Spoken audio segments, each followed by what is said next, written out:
morning. I'm Shiguang from Shanghai University, and I'm excited to present our work on generative retrieval as multi-vector dense retrieval. And this is a drawing work from Shanghai University, Leiden University, and the University of Amsterdam. So first, as we all know, there have been many retrieval paradigms and, of course, many retrieval models. For example, the term-based dense retrieval, Colbert, learning to rank, generative retrieval. So as mentioned in yesterday's talk by Zhang, that it is important to compare and select the models in many different scenarios for our need. So normally we will conduct many experiments on many benchmarks to see which one is better. And but here, instead of an experimental comparison, we'd like to do a mathematical comparison of two specific paradigms. So as you may know from the title, we're looking at the multi-vector dense retrieval, or MVDR, and the generative retrieval, or GR. So MVDR is one of the prevalent re-ranking models, and it's very effective and efficient for the re-ranking setting. Some representative works include Colbert, COIL, and Plane, etc.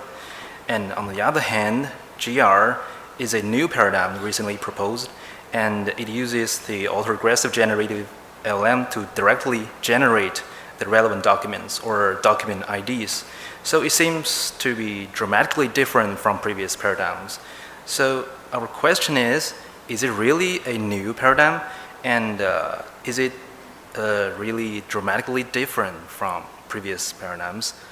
And we would like to deconstruct the end-to-end GR paradigm and see the internal retrieval mechanism to find deeper connection with the other paradigm. And here is the MVDR paradigm. If you have listened to the wonderful tutorial about GR a few days ago, the GR has two basic operations. First one is the indexing, about remembering the document and the mapping between document and document IDs. And another one is the retrieval operation, basically the normal query to document operation, the generation. So of course there are two stages. First is training, and second is inference. So we're focusing on retrieval operation and the training stage. So first I will briefly introduce the MVDR model, and I will take Colbert as an example. And here I refer to the vectors after encoding as token vectors, and the vectors before encoding as the embedding vectors. So Colbert was proposed the contextualized late interaction paradigm, and it computes the max sim operation for each query token and aggregate to the final relevance score. Essentially, it can be seen as a generalization of a single vector bi-encoder models. So I'd like to introduce a very insightful paper titled Multi-Vector Retrieval as Sparse Alignment from Chen. They propose a very general framework for all MVDR models, which is the sparse alignment. Here for Colbert, the max sim operation can be split into the sim, which is the similarity part, and the max, which is the maximum QD pair indicator, and they call it the alignment score in their paper. So you can treat the alignment score as the mask. It is 1 if the doc token is maxim of the query token, and is 0 otherwise. And here, this is the matrix form, and the doc circle operation is the element-wise product between two matrices. So sparse alignment is a very general relevance score framework that can be applied to many retrieval paradigms, such as DPR, ME-BERT, Colbert, COIL, etc. So within this framework, these paradigms differ only by their alignment strategies. Next, I will introduce the generative retrieval paradigm and demonstrate how they also fit within the framework. So here's the retrieval operation. To use GR, you first need to specify the document identifiers, and we choose the substring from the passage as document ID as an example. Given a user query, we directly input it into the generative model or autoregressive generative model to obtain the document ID using constraint generation. So GR models is trained using the autoregressive cross-entropy loss to learn how to generate the document ID given a user query. So this is also called the teacher forcing in the NLP, teacher forcing strategy in NLP task, NLP area.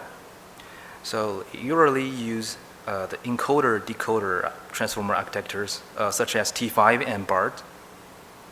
So now let's delve into the model architecture of GR. We're particularly interested in the cross-attention layer, as it is the only component in the decoder that interacts with the input query.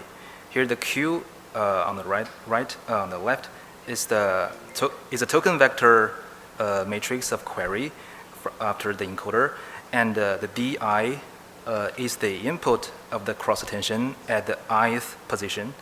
So, and the HI is the prediction head of the model. So we made some simple assumption. If we look at the last cross-attention layer and ignore the nonlinear activations in the feed-forward network, the final prediction head will be the output of the cross-attention layer. So which is the HI is the output of a cross-attention layer. So as illustrated in the equation. So then after we get the HI, we'll then multiply it with the embedding matrix to get the distribution of the next token for inference. We consider the sum of the prediction logits at its position as the relevance score for GR. This is calculated as the summation of dot product between the embedding vector EI and the prediction head HI. Now we can plug in the computation of HI, which is Q and softmax term. And this is what we normally do. We first compute HI and then dot product with the embedded vector. Alternatively, we can also first compute the EI transpose Q and then the softmax term. So we change the computation order. Using a more compact formulation, we can get this result. Here the ED is the stack of the embedded vector of documents, and A is the stack of softmax vectors. So we can find the same structure with MVDR, which is the sparse alignment framework. Here we treat the ED as the encoding of a document. So this is our core conclusion. To summarize our conclusion, both methods share the same framework for computing query document relevance. The document encoding matrix is multiplied by the query encoding matrix, followed by an element-wise multiplication with the alignment matrix A. Here's a comparison of two methods. On the left, we have the different components in the framework, D, Q, and A, and GR uses the embedding vector instead of the token vector, which is similar but non-contextual. Additionally, GR features a dense and learnable alignment matrix, which corresponds to the attention map in the cross-attention layer. Some recent works on GR have proposed several decoding methods to enhance the performance. For example, the prefix-aware weighted adaptive decoding method by Wang, which assign different embedding tables for different positions. Another one is non-parametric decoding by Li. And we can include these methods into our framework to show how they actually improve the document encoding. For example, for PAWA, it replaced the embedding vector with a combination of embedding vector and the token vectors.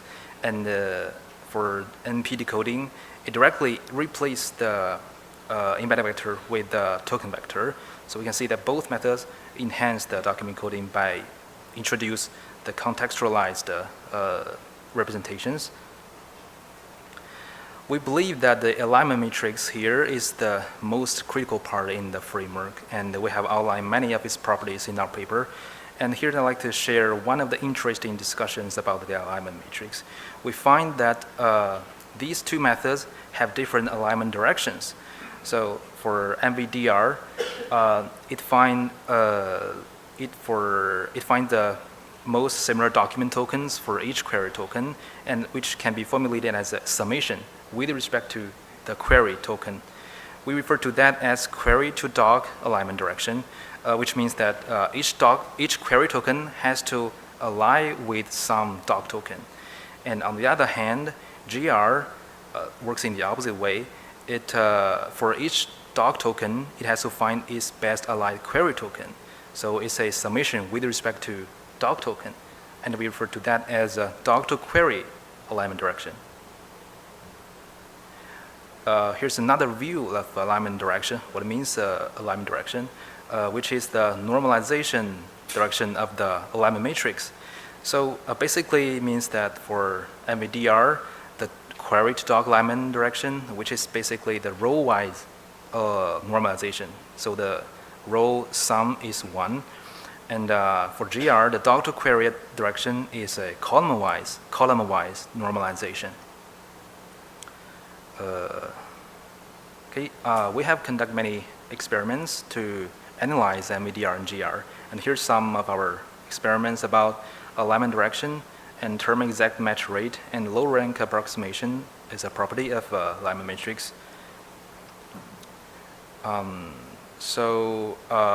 This is one where we see the performance in the re-rank setting.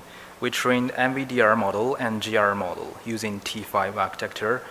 And here's the MVDR D2Q is a modified MVDR that have reversed alignment direction, which is the same direction as GR, but the opposite as the previous, the original one. And as we can see from the table, the original MVDR doc to query direction, query to doc direction have much better performance than the other two, and the modified MVDR has similar performance as GR. So we conjecture that maybe query to doc alignment direction may be more suitable. So here's another experiment where we see the term exact match rate between query doc tokens versus the term IDF. So it's a simple experiment to see the alignment situation. And here soft means we see the softmax alignment score of the matching term. And if there are no exact match terms, we use 0 as the score. So we can see that we find that more rarer tokens have larger alignment scores for both methods. This is our finding. And here's we find that the alignment matrix for GR can be approximated by the low rank matrix.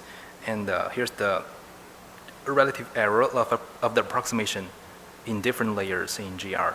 And we have a small proposition about it to show that how it works. To summarize, we discover a new relationship between MVDR and GR, which is we find that these two methods have to have the same framework to measure the relevance score. So we have conducted many experiments about discussions about low rank alignment, decomposition of the alignment matrix, and alignment direction, or etc. So please refer to our paper for more information. And there are some aspects we didn't cover in our paper. For example, the effect of multi-layer interaction. And so what about the inference stage? What's the situation? And now let me go back to the question at the beginning. So is GR a new paradigm? Yes, of course. It has brand new alignment strategy that's totally different from previous paradigm. But is it dramatically different from previous? No. We can see that there's some deep similarity between GR and MVDR. So, although we know that MVDR and GR are developing independently, but they are increasingly adopting similar techniques. For example, Cobalt version 2 uses clustering, product quantization, or codebook techniques to compress the vectors of document. And these techniques are also used in many GR models. For example, the codebook in Generative, etc. And On the GR, now many GR models use lexical indexing to accelerate and boosting the performance, and for example, the Glenn model, and these techniques already used in many MDR models, for example, the COIL. So we hope our findings can inspire further development of the intersection of MDR and GR, and deeper understanding of relevance modeling in GR. So thanks for your attention. This is our QR code. Thank you.